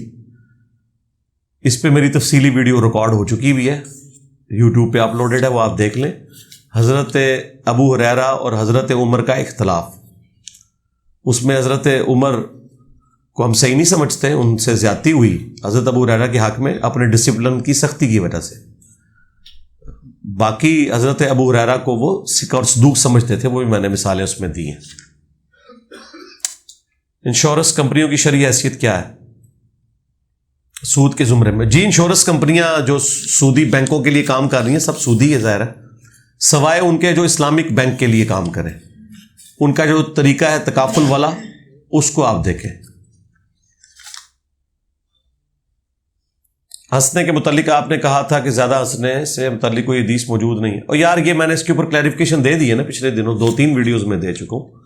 وہ ایک جنرل ذکر کے دوران وہ پھر کلپ بڑا وائرل ہو گیا, وہ باپا جانی سے متعلق تھا, تو میں نے اس پہ کلیریفیکیشن دے دی تھی. دیکھیں, اسلام میں مذاق اڑانا منع ہے. نبی الاسلام سے زیادہ کوئی مزاح فرمانے والا نہیں تھا, اور آپ سے زیادہ ہاسمکھ کوئی نہیں تھا. وہ والا ہنسنا جو دل کو مردہ کرتا ہے وہ تو حدیث موجود ہے, ترمذی میں بھی, ابن ماجہ میں بھی. صحت میں بھی کلام ہے, بعض کے نزدیک صحیح ہے. ایک آدھ روایت ایسی ہے جو حسن درجے کو پہنچتی ہے, وہ ٹھیک ہے. پریکٹیکلی بھی میں تو خیر قرآن میں بھی آیا کہ تنبیہ کے طور پر کہ کم ہنسنا چاہیے انسان کو. بخاری میں حدیث ہے کہ جو کچھ میں جانتا ہوں تم جانتے ہوتے تو بہت کم ہنستے زیادہ روتے. اسلام کو یہ پسندیدہ نہیں ہے کہ کوئی ٹھٹا مذاق کرے. اس کانٹیکسٹ میں نے یہ بات کی تھی کہ اس سے کوئی یہ رزلٹ نہ نکالے کہ مذاق کرنا یا ہنسنا منع ہے. ہنسنا منع نہیں ہے, ضرورت سے زیادہ ہنسنا جو ہے نا وہ منع ہے. تو باقی وہ کلیریفیکیشن میری ویڈیو میں آ چکی ہوئی ہے, وہ حدیث کو تم کے حوالے سے نہیں تھی ڈسکشن. امام کے ساتھ جماعت کی دوسری, تیسری اور چوتھی رکعت میں شامل ہونے کا طریقہ بتا دیں. امام کے ساتھ شامل ہونے کا طریقہ ویڈیو میں دیکھ لیں, میں نے ریکارڈ کروایا ہے. اور سب سے بڑی بات ہے, جس طرح لوگ شامل ہو رہے ہیں نا اسی طرح ہی شامل ہونا ہے, اس میں کوئی اختلاف نہیں ہے, ٹھیک چل رہے ہیں سارے. سیدنا امام حسین کے کربلا کے ساتھی عباس کا تعارف بیان کرتے ہیں. میرے بھائی گوگل پہ جا کے لکھیں عباس, آپ چھوڑ دیں, ابھی تو ہم صحابہ کرام کے تعارف نہیں مکمل بیان کر سکے, تو اس کے لیے آپ جو اس طرح کی جو بایوگرافیز ہیں ان کے لیے کتابوں کو کنسلٹ کریں. ہم تو ہمارا میجر جو فوکس ہے وہ قرآن و سنت کی تعلیمات کے اوپر ہے. ہمارے پاس ایک پلاٹ ہے جو کافی عرصے سے ویسے ہی پڑا ہوا ہے, جس سے کوئی آمدن نہیں, اور ایک دکان ہے جو رینٹ پہ ہے. جو رینٹ والی ہے اس کا رینٹ اگر آپ کھا رہے ہیں ساتھ ساتھ تو کوئی زکوٰۃ نہیں ہے, اور اگر آپ کے پاس جمع پونجی ہو جاتی ہے 85 گرام گولڈ یعنی 7.5 تولے سے زیادہ, پھر آپ دیں گے. وہ پلاٹ جو ہے نا, اگر آپ کا زرعی زمین ہے نا جس پہ اگایا جاتا ہے, پھر تو اس پہ کوئی زکوٰۃ نہیں ہے اگر آپ اگا نہیں رہے. اور اگر ویسے پلاٹ ہے, کمرشل پلاٹ جس طرح ہوتے ہیں بیچنے کی غرض سے ایسٹ کے طور پہ, پھر آپ اس کی مارکیٹ ویلیو لگا کے تو اس کی زکوٰۃ نکالیں گے. اگر اس کی قیمت 7.5 تولے سونا سے زیادہ بنتی ہے تو, یا اوورال آپ کے سارے ایسٹ ملا کے. بخاری کی حدیث جو ابو طلحہ والی ہے اس سے ختم پڑھنا کھانے پر ثابت ہو جاتا ہے. وہ ختم کہاں سے پڑھائی ہے نا, نبی علیہ السلام نے دعائے برکت کی ہے, بس دیٹس آل. آپ پتہ نہیں کون سے سلسلہ عالیہ, قادریہ, چشتیہ, نقشبندیہ کتنے لکھے ہیں بخاری وچ. پھر حضور نے لعاب دہن بھی ڈالا تھا اپنا, آپ کے دعا کی برکت تھی, لعاب دہن کی برکت تھی. ٹھیک ہے, تھوک بھی پواؤ بزرگاں دے دیو ختم.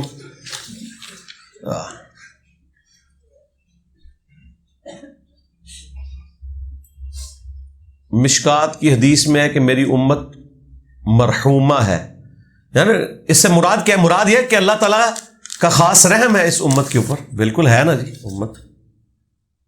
یہ مرحومہ سے مراد ہو تو اڈلا مرحوم نہیں جو تسی سمجھتے ہو کہ مر گئی.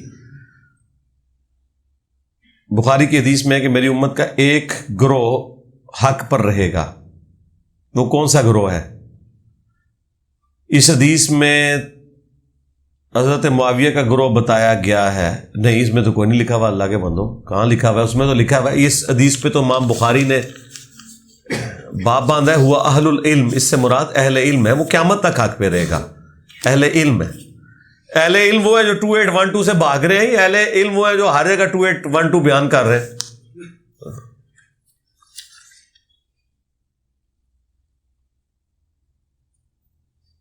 مشکات میں ہے کہ جو میت کو کندھا دے وہ وضو کرے.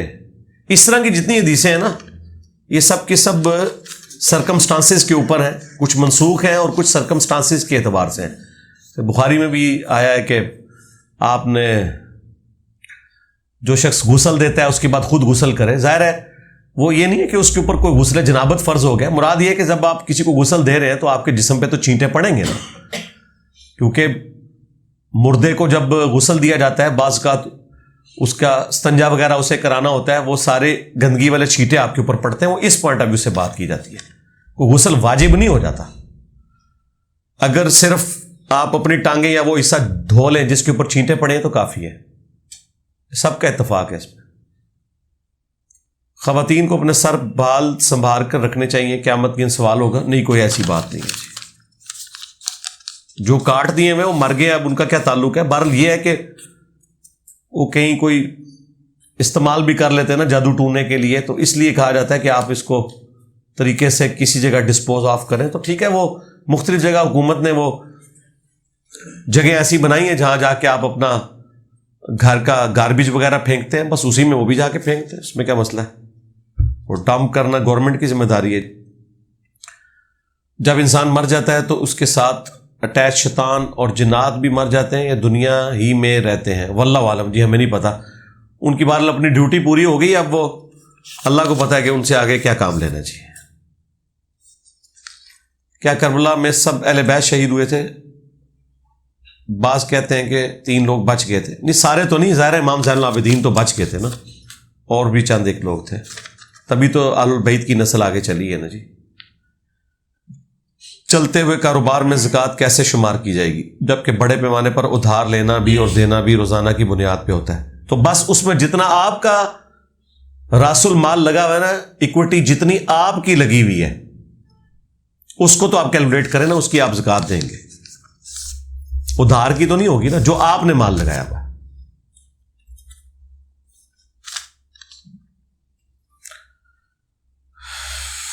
حنفی امام تیسری چوتھی رکعت میں 3 تسبیح پڑھتے ہیں, فاتحہ نہیں پڑھتے, جبکہ حدیث واضح ہے. تو آپ کیسے کہتے ہیں کہ نماز؟ تو ٹھیک ہے میرے بھائی, کہیں اور جا کے پڑھ لیں, آپ کا رائٹ ہے. میں بیرون ملک رہتا ہوں, کیا غیر مسلم کو ان کی مذہبی رسومات کے لیے حال کرائے پر دینا جائز ہے؟ اور اگر یہ جائز ہے تو اس کی آمدن نہ دے میرے بھائی, بچ جائیں. اگر واقعی کوئی شرکی ایکٹیویٹی کر رہے ہیں پھر تو. ویسے اگر وہ کوئی اپنی سرمنی کرتے ہیں, مذہبی نہ ہو, ویسے کوئی گیٹ ٹوگیدر ہو, تو اس میں تو کوئی حرج نہیں ہے. اگر کہیں پہ شرکی ایکٹیویٹی ہے اس کے لیے بالکل نہ دیں. ہم تو نہیں کبھی کہیں گے کہ آپ دیں. حدیث انبار میں مخالف جماعت کو دوزخ کی طرف بلانے والی کہا گیا, جبکہ اس جماعت میں ایسے صاحب موجود تھے جن کے بارے میں جنت کی بشارت آئی, مثلا مغیرہ ابن شعبہ. تو بالکل یہی ایسا ہی ہے نا, جہنم کی طرف بلانے والی ہے نا, تو جہنم کی طرف بلانے والا عمل ہے وہ. تو غیر نبی سے کوئی ایسا عمل سرزد ہونا کہ جو جہنم کی طرف لے جانے والا ہو, اس پہ تو کسی کا اختلاف نہیں ہے. جھوٹ بولنا, زنا کرنا, کیا یہ جہنم میں لے جانے والا عمل نہیں ہے؟ تو کیا صحابہ کرام میں ایسے نہیں کہ جن سے بدکاری ہوئی ہے اور ان پہ حد بھی جاری ہوئی ہے؟ تو جہنم کی طرف لے جانے والا عمل تو ہے نا. تو معصومیت تو نہ آپ کلیم کریں. جہنمی ہونا نہیں ہے, یہ ذہن میں رکھیے گا. جہنمی نہیں ہم کسی کو بھی کہتے, چھوڑ دیں. ہم تو آج کسی مسلمان کو جہنمی کہنے کے لیے تیار نہیں. جہنمی تو آپ کے بزرگوں نے ایک دوسروں کو کہا ہوا ہے. آخرت کا فیصلہ نہیں کرنا. ہاں, لیکن یہ بھی نہیں کرنا کہ جو اللہ کے نبی فرما کے گئے ہیں اس کو بھی آپ نے نہیں بیان کرنا. یعنی وہ عمل جہنم کی طرف لے جانے والا ہے. خلیفہ وقت کی اطاعت اختیار نہ کرنا, باقی اللہ کی مرضی. سعد ابن عبادہ نے حضرت ابوبکر کی بیعت نہیں کی, حضرت عمر کی بیعت نہیں کی, ٹھیک ہے. اور الٹا یہ سقیفہ بنی ساعدہ میں جو کچھ ہوا یہ بھی سعد ابن عبادہ کی وجہ سے ہوا. نہ وہاں پہ وہ انصار مدینہ اکٹھے ہوتے اور نہ حضرت ابوبکر عمر وہاں جاتے اور حضرت ابوبکر کی بیعت اس طریقے سے فوراً ہو جاتی. اور آج تک سنی شیعہ دو فرقے بنے ہوئے ہیں. اس طریقے سے بیعت ہونی نہیں تھی.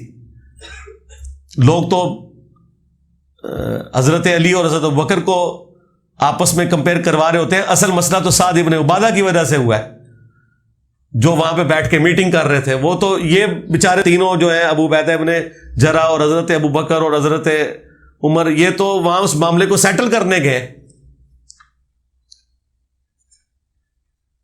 لیکن ہم نے کبھی سعد ابن عبادہ کے بارے میں توہین آمیز کلمات نہیں بولے. انصاری صحابہ میں سے ہیں, خزرج کے سردار ہیں, اصحاب صفہ کا کھانا ان کے گھر سے جاتا تھا. ہمارے نبی کے اوپر جن لوگوں کے بڑے بڑے احسانات ہیں نا, ان میں سعد ابن عبادہ بھی ہیں. تو اگرچہ انہوں نے حضرت ابوبکر کی بیعت پوری زندگی نہیں کی, حضرت عمر کی بھی بیعت نہیں کی ہے, لیکن کبھی ہم نے ان کو یہ نہیں بولا کہ وہ نعوذ باللہ جہنمی ہیں. مسئلہ یہ ہے کہ یہ کام آپ کے ماموں نے کیا ہے کہ بیعت نہیں کی اور پارٹی اور جتھا بنا کے رٹ آف دی گورنمنٹ کو چیلنج کرتے ہوئے جنگ کر دی. یہ ہے اصل میں فرق. حضرت علی نے بھی 6 مہینے بیعت نہیں کی, بعد میں کر لی, لیکن 6 مہینے میں کوئی پارٹی جتھا بنا کے حضرت ابوبکر کے اوپر چڑھائی نہیں کی. الٹا جب حضرت ابو سفیان نے مشورہ دیا تو انہیں بھی ڈانٹ دیا. لیکن آپ کے ماموں نے پارٹی اور جتھا بنایا. یہ فرق. کیا بزرگوں کی کرامت صحیح ہے؟ جی دیکھیں نا, یہ ادھر جو بزرگ بیٹھا ہوا ہے, سارے مرے زندہ بزرگ فیل ہو گئے نے. ہوں بھی نہیں کرامت تو تسی مانتے یار. بالکل کرامت حق ہے, ہم مانتے ہیں. حضرت امام حنیفہ ایک رکعت میں قرآن مجید پڑھ لیتے تھے. یہ آپ نے غلط لکھا ہے, ایک ٹانگ پہ کھڑے ہو کے پڑھتے تھے, جس طرح بگلا کھڑا ہوتا ہے. جھوٹ ہے یار. ایک رات میں پورا قرآن پڑھنا, میری تفصیلی ویڈیو آ چکی 50 منٹ کی, میں نے سب کچھ پوسٹ مارٹم کیا. اکثر لوگ آپ کے بارے میں یہ کہتے ہیں کہ آپ کے پاس کوئی ڈگری نہیں. یار اب پرانی گل کو نوی گل کرو. اگر آپ بیمار ہوتے ہیں تو ڈاکٹر کے, یار یہ میں کتنی دفعہ بیان کر چکا ہوں میرے بھائی, دیکھو میری ویڈیو, انجینئر محمد علی مرزا کی ڈگری, بالکل آپ کو پتہ چل جائیں گے کیا کچھ میں نے اس کے جواب میں کہنا ہے. کیا ڈبل سائڈ کٹنگ قضا میں شمار ہوتی ہے؟ کٹنگ تو قضا میں نہیں ہوگی. جب شیو آف آپ کر دیں گے دونوں طرف سے تو وہ بخاری مسلم میں نبی الاسلام نے منع فرمایا. اور اس طرح کے بال رکھنے کی ضرورت بھی نہیں نا. ہاں یہاں ہلکے ہیں, اوپر سے گھنے ہیں, وہ اس میں نہیں آتے, وہ کر سکتے ہیں. چند علماء دور کی کتابوں سے آپ کا رد کرتے ہیں, مثلا طبرانی اور ابن ابی شیبہ. ان کی احادیث کی تحکیم کیسے پتہ ہے؟ کوئی ضرورت نہیں میرے بھائی. آج تک تو سنیوں کی کتابیں تھیں, بخاری, مسلم, ابو داؤد, ترمذی, نسائی, ابن ماجہ. کورسز میں بھی یہی. اور عقیدے کی بنیادی کتاب قرآن. اگر کسی کا عقیدہ قرآن سے بھی ثابت نہیں ہو رہا, بخاری سے بھی نہیں ہو رہا, مسلم سے بھی نہیں ہو رہا, اور الٹا اس کے الٹ ہے, اور اس کے لیے وہ کتاب ڈھونڈ رہا ہے, تو تحقیق کرنے کی ضرورت ہی نہیں ہے کہ وہ حدیث ہے کہ نہیں ہے. نہیں ہے. اور اگر اس قابل ہوندی تو قرآن, بخاری, مسلم کی جو تعلیمات آ گئی ہوندی ہیں, ان کے جعلی ہونے کے لیے اتنا ہی کافی ہے. مشکات میں بہت ساری احادیث کے نوٹ پر لکھا ہے کہ اسناد ضعیف. اب کیسے پتہ چلے گا یہ حدیث صحیح ہے یا ضعیف؟ آپ صرف بخاری مسلم پڑھیں, 15,000 حدیثیں ہیں. جب یہ ختم کر لیں گے نا ورڈ بائی ورڈ, میں آپ کا ٹیسٹ لوں گا, پھر انشاءاللہ اگلا آپ کو دوں گا جس کے اوپر سب کا اتفاق ہے. باقی انٹروڈکشن آف حدیث میرا ایک لیکچر دیکھ لیں، اور مشکات کا تعارف، اس میں نے یہ ساری چیزیں بریف بھی کی ہیں۔ ہمارا کرائٹیریا یہ ہے کہ جو چیز قرآن بخاری مسلم میں بیٹھتی ہے وہ ہم لیں گے، اس کے بعد اس سے مخالفت میں جو چیزیں ہیں، ٹھیک ہے، اس میں پھر ہم ان محدثین کے ساتھ ہوتے ہیں جو ان روایتوں کو کمزور سمجھتے ہیں، اور اگر اس کے حق میں ہے تو پھر ہم ان محدثین کے ساتھ ہوتے ہیں جو ان روایتوں کو صحیح سمجھتے ہیں، کیونکہ یہ تو ٹچ سٹون ہے نا۔ اس سے بہتر کو کرائٹیریا ایگزسٹ کرتا ہے تو آپ مجھے بتا دیں، سیدھی سی بات ہے۔ آپ یہ کہنا جی یہ آپ کو نبی الاسلام نے بتایا تھا، اور چھاڑ دو، یہ آپ کے بزرگوں کا ایگریڈ اپان عقیدہ تھا، آج اپنے بزرگوں سے منہ چھپاتے پھر رہے ہو۔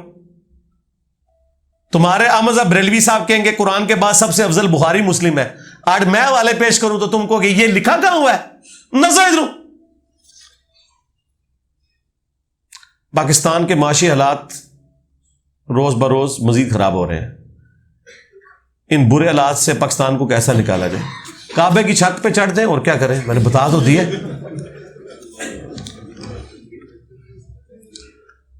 ہمارے زیادہ تر شعبے میں رشوت ہے، اسے لیتے دیتے ہیں جیسے ہمارے کام کا حصہ ہو، اور نہ رشوت دینے والا بھی کوئی مجبوراً، تو ٹھیک ہے حرام ہے جی، حرام کھا رہے ہو، مارے جاؤ گے، چھڑ دو۔ اسی طرح ہی ہوتا ہے، شروع میں ہی فیل ہوتا ہے نا، جب بندہ روٹین میں لیتا ہے تو ان کو پتہ ہی نہیں ہوتا، کسی نے کمیشن نام رکھا ہوا ہے، ایسے ایسے سوفسٹیکیٹڈ نام ان کے رکھے ہوئے ہیں، بندہ کہتا ہے کہ یار، وہ پھر عادی ہو جاتا ہے۔ ناٹ ایٹ نماز time but when in any محفل، محفل لکھا ہوا ہے، اور in mask can we use over mobile for messaging? ہاں جی کر سکتے ہیں، میسج کر لیں، آپ میسج کرنے میں کوئی حرج نہیں، کاروباری کام کے لیے کرنا چاہتے ہیں تو۔ اسلام آباد سے جہلم واپسی پر کتنے کلومیٹر پیچھے تک قصر نماز پڑھ سکتے ہیں؟ کیا دینا میں بھی قصر؟ ہاں جی دینا میں بھی قصر ہے، جب تک جہلم شہر کا بورڈ نہیں نا آپ کو سٹی کا نظر آتا، اس وقت تک آپ قصر پڑھ سکتے ہیں۔ دینا تو الگ سے ایک شہر ہے نا، وہ تو جہلم کی تحصیل میں آتا ہے نا، لیکن سٹی تو الگ ہے نا، وہ تو پیچھے، اس سے پیچھے سہاوا بھی جہلم میں آتا ہے۔ جہلم تو مکدا ہی نہیں ہے، اگر تسی ضلع جہلم دیکھنا ہے تو پنڈ دادل خان 2 گھنٹے کا سفر ہے، وہ بھی جہلم میں ہے، لیکن وہ شہر الگ ہے، قصبہ الگ ہے۔ جہلم سے مراد صرف جہلم سٹی، ہاں، تحصیلیں، ڈویژن یا یہ اوپر جو صوبے بنے ہوئے ان سے نکلنا نہیں ہوتا ضروری، صرف اپنے سٹی سے۔ اگر میں مغرب سے پہلے گھر پہنچ گیا سفر سے، تو کیا میں ظہر کی قصر اور عصر کی پوری نماز ادا کروں گا؟ گھر پہنچ گئے تو بھائی آپ پوری پڑھیں، ظہر بھی اور عصر بھی۔ ظہر تو قضا ہوئی نہیں آپ کی، جب تک مغرب کا وقت ہی نہیں شروع ہوا، تو وقت کے اندر ادا ہی پڑھیں۔ پاکستان میں اذان ایک وقت پر نہیں ہوتی، کیوں؟ اس میں کوئی مسئلہ ہی نہیں میرے بھائی، کیوں ہو جب اللہ نے ایک وقت نہیں رکھا ہوا؟ بخاری مسلم میں موجود ہے، حضرت جبرائیل علیہ السلام ایک دن آئے اور ساری نمازیں حضور کو پہلے وقت میں پڑھائیں، فجر سٹارٹ کے وقت، ظہر سٹارٹ کے وقت، عصر سٹارٹ کے وقت، مغرب سٹارٹ کے وقت اور عشاء سٹارٹ کے وقت۔ اگلے دن آئے تو آخری وقت میں آ کے وہی نمازیں پڑھائیں، اور پھر فرمایا کہ آپ کی امت کے لیے ان 2 ایکسٹریمز کے دوران آپ کے پاس ٹائم ہے، جس وقت چاہے آپ نماز پڑھ سکتے ہیں۔ جب ظہر کا وقت آلموسٹ آج کل 12 بجے سے لے کر 3:15 بجے تک رہتا ہے، تو بھائی میری مرضی 12:15 میں اذان دوں یا 2:45 بجے اذان دوں۔ جب اللہ نے مجھے یہ پوری ٹالرنس دی ہوئی ہے تو جس وقت میں چاہوں اذان دے کے نماز مسجد میں قائم کر سکتا ہوں۔ یہ پتہ نہیں لوگ کیوں ڈیمانڈ کرتے ہیں کہ ایک وقت میں اذان ہو، کیوں ہو ایک وقت میں اذان؟ وجہ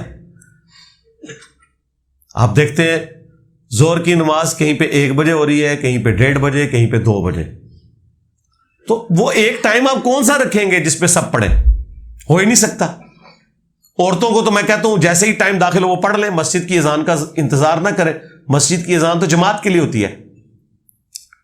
لیٹ سے لیٹ بھی گرمیوں میں ہمارے یہاں پہ پنجاب کے اندر ٹائم لیٹ سے لیٹ بھی 12:20 پہ ظہر کا داخل ہو جاتا ہے،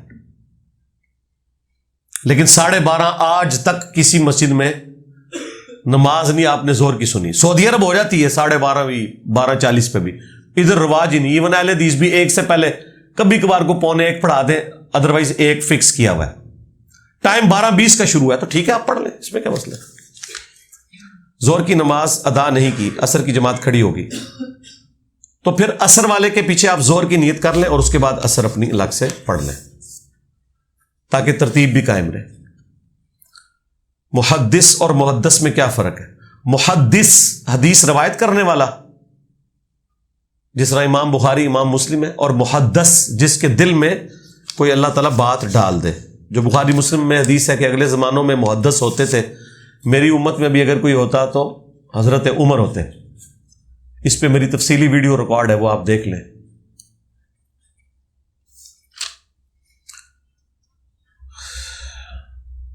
کیا نماز ہو جاتی ہے کہ جب کمرہ میں گھر والوں کی تصویریں ہوں, شرٹ پر کسی پرندے چرندے کی تصویر ہو, اور چھوٹی موٹی تصویروں سے کوئی مسئلہ نہیں ہے, نماز پڑھتے ہوئے سامنے آپ کی کوئی تصویر نہیں ہونی چاہیے, باقی شرٹ کے اوپر چھوٹی موٹی تصویروں سے کوئی نہیں ہے.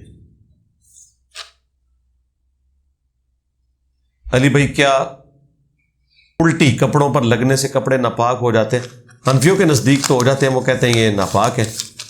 وہ تو آشوب چشم کے قطروں کو بھی ناپاک کہتے ہیں. بہرحال یہ ان کا اپنا ہی ایک قیاس ہی کیا ہوا ہے, ہمیں تو اس کے اوپر کوئی دلیل نہیں ملی ہے. باقی ظاہر وہ ناپاک نہ بھی ہو تب بھی ایک کراہت والی چیز تو ہے نا, تو اس کو آپ دھو ضرور لیں, لیکن ظاہر ہے وہ پیشاب کی طرح تو ناپاک نہیں ہوگی. سراقہ ابن مالک کون تھے؟ یہ وہی بخاری میں آتا ہے جو نبی الاسلام کے پیچھے جاسوس بن کے آئے تھے. آپ کی دعا کی برکت سے اس کا گھوڑا دھنس گیا, بعد میں مسلمان بھی ہو گیا تھا. فارس کے بادشاہ کا لباس کیوں پہنایا گیا؟ بس ایک پروٹوکول کے طور پہ ہوا تھا. وہ ان کو کوئی ڈونیٹ نہیں کر دیا تھا, نہ پرماننٹلی ان کا ایک حصہ تھا, وہ پیش گوئی پوری کر دی. بہن کے لے پالک بیٹے سے میں ڈسکشن کر رہا تھا تو انہوں نے مجھے مذہبی گفتگو کرنے سے بھی منع کر دیا اور گھر سے نکال دیا. اب میں کیا کروں؟ بیٹے کو نکال دیے, باپ کو نکال دیا؟ یہ تو مجھے سوال ہی نہیں سمجھ آئی. بہن کے لے پالک بیٹے سے میں ڈسکشن کر رہا تھا تو انہوں نے مجھے مذہبی اور گھر سے نکال دیا, یعنی اپنے گھر سے نکال دیا. ٹھیک ہے تو آپ نکل جائیں, اس میں کیا مسئلہ ہے؟ ہمیں لوگوں نے مسجد سے نکال دیے تو نکل آئے ہیں, بس ٹھیک ہے, آپ نے اپنا حق پورا کر دیا, ٹھیک ہے.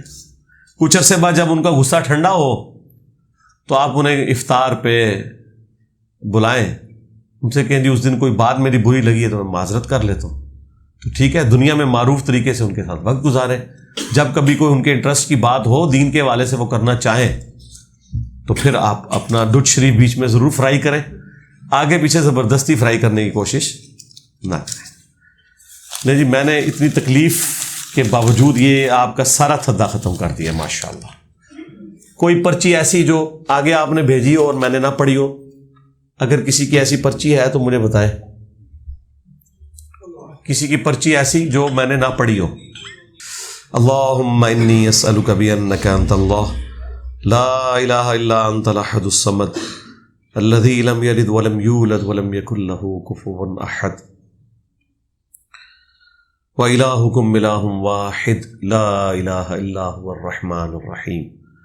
الف لام میم. اللہ لا الہ الا هو الحی القیوم. اللہم صلی علی محمد وعلی آل محمد رب ارحمہم کما ربیانی صغیرا. ربنا هب لنا من ازواجنا وذریاتنا قرۃ اعین واجعلنا للمتقین اماما. ربنا لا تؤاخذنا إن نسينا واخطأنا ربنا ولا تحمل علينا إصرا كما حملته على الذين من قبلنا ربنا ولا تحملنا ما لا طاقة لنا به واعف عنا واغفر لنا وارحمنا أنت مولانا فانصرنا على القوم الكافرين. اللهم اغفر لحينا وميتنا وشاهدنا وغائبنا وصغيرنا وكبيرنا وذكرنا وأنثانا اللهم من أحييته منا فأحيه على الإسلام ومن توفيته منا فتوفه على الإيمان۔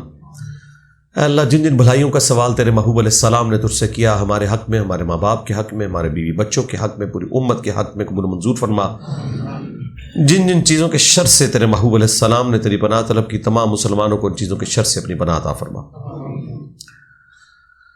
اے اللہ ہماری، ہمارے ماں باپ کی اور پوری امت کی، ہمارے بیوی بچوں کی تمام دینی، دنیاوی، جسمانی، روحانی، ظاہری پریشانیاں، تکلیف، مصیبتیں، دکھ، بیماریاں، دشواریاں دور فرما۔